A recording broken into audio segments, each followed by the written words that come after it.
Savez-vous qui a pensé à vous pour ce rôle? Tom Leb. J'ai reçu un appel de la production et j'ai rencontré Didier le Pêcheur, le réalisateur de la série. Ensemble, nous avons vu comment aborder le personnage de Gabriel, car il y avait une ambiguïté à jouer.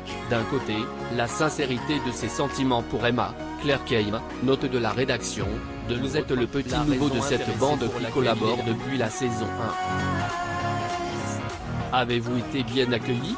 J'ai été parfaitement intégré dès le premier jour. Tout était nouveau pour moi. À part Chloé Joannet, dont je jouais le petit ami dans le film Ma vie de Mistral, je ne connaissais personne.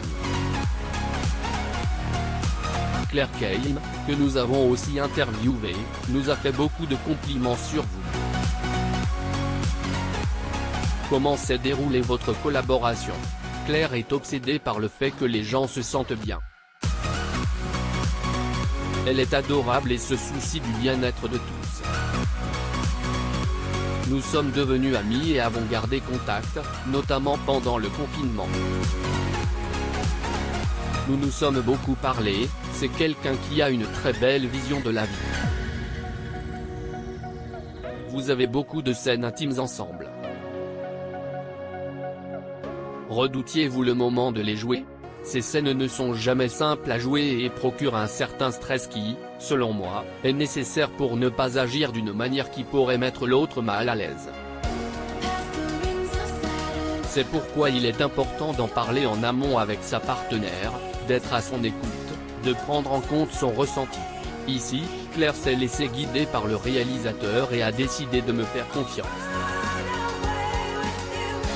C'est pourquoi il est important d'en parler en amont avec sa partenaire, d'être à son écoute, de prendre en compte son ressenti.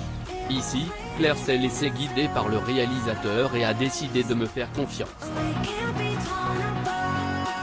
Ce sont des scènes réellement difficiles, car il faut respecter les pudeurs de chacun, tout en jouant les émotions telles qu'elles sont écrites.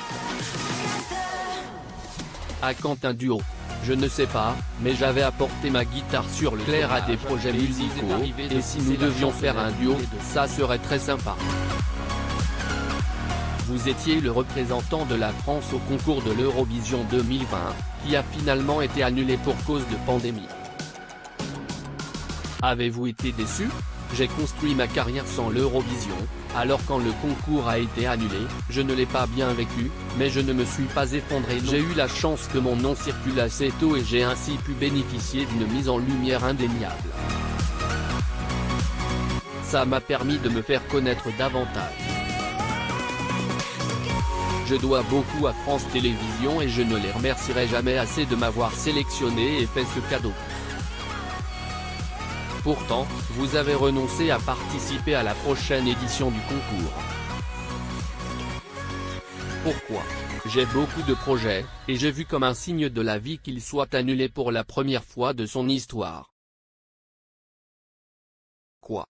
J'ai beaucoup de projets, et j'ai vu comme un signe de la vie qu'il soit annulé pour la première fois de son histoire. Serait à l'affiche de C'est la vie, de Julien Rambaldi, le 30 décembre, puis de Pourri gâté, de Nicolas Cuche, le 24 février 2021, et mon album, Silver Lining, réalisé avec les moyens du bord pendant le confinement, vient de sortir. C'est un disque sincère, qui compte beaucoup pour moi.